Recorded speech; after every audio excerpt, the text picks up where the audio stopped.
Nous allons aborder les prochaines étapes du traitement de la feuille terme. Si vous n'avez pas regardé la vidéo sur l'élimination des faux sigles, nous vous invitons à le faire maintenant. À partir de maintenant, toutes les manipulations que nous vous présentons peuvent être réalisées dans l'ordre de votre choix.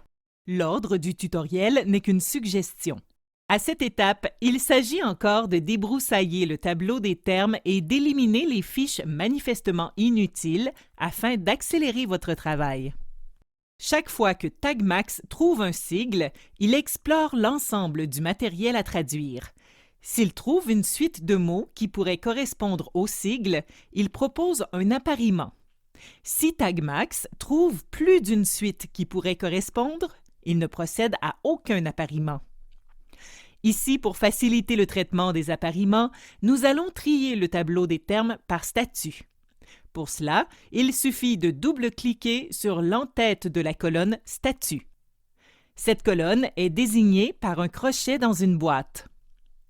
Voyons un premier appariement. Il est signalé par un symbole égal encerclé et l'entrée est en bleu. TagMax nous propose d'apparier Conducted Energy Weapon et CEW. Vous constatez que les couleurs du terme et du sigle sont inversées dans les deux entrées. L'entrée où le terme anglais Conducted Energy Weapon est en noir porte une infobulle signalée par un triangle rouge. L'entrée où le sigle anglais CEW est en noir porte une infobulle signalée par un triangle rouge.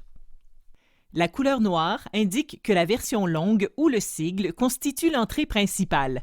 La couleur orange signale que la chaîne de caractères présentée ne résulte de rien d'autre qu'une tentative d'appariement. Dans les deux cas, la version en noir est accompagnée d'une infobulle. Il est important de noter que TagMax ne retient pas le même segment témoin selon qu'il vous présente un terme long ou un sigle. Lorsqu'il vous présente un terme long, TagMax extrait le plus long segment qui contient ce terme afin de vous donner le plus de contexte possible. Ainsi, si vous placez le pointeur de la souris au-dessus du Conducted Energy Weapon noir, vous avez l'assurance qu'il s'agit du plus long segment contenant ce terme dans l'ensemble des textes de la demande.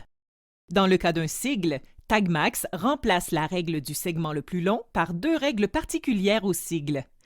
Tout segment contenant le sigle entre parenthèses est extrait en priorité. En deuxième lieu, tout segment contenant le sigle et une suite de mots dont les vedettes en majuscules correspondent au sigle est extrait en priorité. Penchons-nous sur le premier cas. Comme vous voyez, les mises en contexte de Conducted Energy Weapon et de CEW ne sont pas identiques. Elles ont des objectifs différents. Ici, Conducted Energy Weapon est présenté dans le plus long segment qui contient le terme. En consultant la mise en contexte de CEW, vous constatez que Conducted Energy Weapon correspond bel et bien à CEW. Le sigle entre parenthèses suit la forme longue. Il vous suffit de double-cliquer sur le symbole d'appariement. Dans la fenêtre d'invite, sélectionnez l'option Fusionner. Toutes les informations concernant le sigle sont transférées dans la fiche du terme anglais au long. Voyons un deuxième cas. Ici, le terme au long Commissioner's Standing Orders a été associé au sigle CSO. Placez le pointeur de la souris au-dessus du sigle. À la lecture du contexte, vous réalisez qu'on décrit une scène où des CSO ont été dépêchés suivis des services paramédicaux. Il semble donc évident que CSO ne signifie pas Commissioner's Standing Orders, mais plutôt quelque chose qui pourrait être, par exemple, Correctional Service Officers. Vérifiez le nombre d'occurrences dans la colonne Occurrences. Vous constatez que le sigle CSO n'apparaît qu'une fois dans les textes de la demande. À sa seule occurrence, le sigle ne peut pas signifier Commissioner's Standing Orders. Il faut donc dissocier les deux fiches. Nous allons faire une parenthèse. S'il y avait eu plus d'une occurrence, vous auriez dû aller consulter chacune des occurrences de CSO. Vous auriez dû vous assurer que nulle part dans les textes de la demande, le sigle CSO n'est utilisé pour désigner les Commissioner's Standing Orders. Pour ce faire, vous auriez utilisé les outils de mise en contexte de TagMax. Si vous n'en connaissez pas le fonctionnement, visionnez la capsule sur la mise en contexte. Revenons à notre exemple. Avec une seule occurrence du sigle CSO, nous devons dissocier les deux fiches. Vous pouvez double-cliquer sur le symbole d'appariement. Vous pouvez aussi sélectionner la case et faire un clic à l'aide du bouton droit de la souris. Dans le menu contextuel, sélectionnez « Dissocier ». Les deux fiches sont maintenant indépendantes. Voyons maintenant un troisième cas de figure. NICE semble bel et bien correspondre à National Integrity Center of Expertise. Si on place le pointeur de la souris au-dessus du sigle, on constate cependant que dans le contexte, NICE, ou plutôt NICE, n'a rien à voir avec un centre d'expertise. Avant de modifier le statut, vous devez jeter un coup d'œil à la colonne « Occurrence ».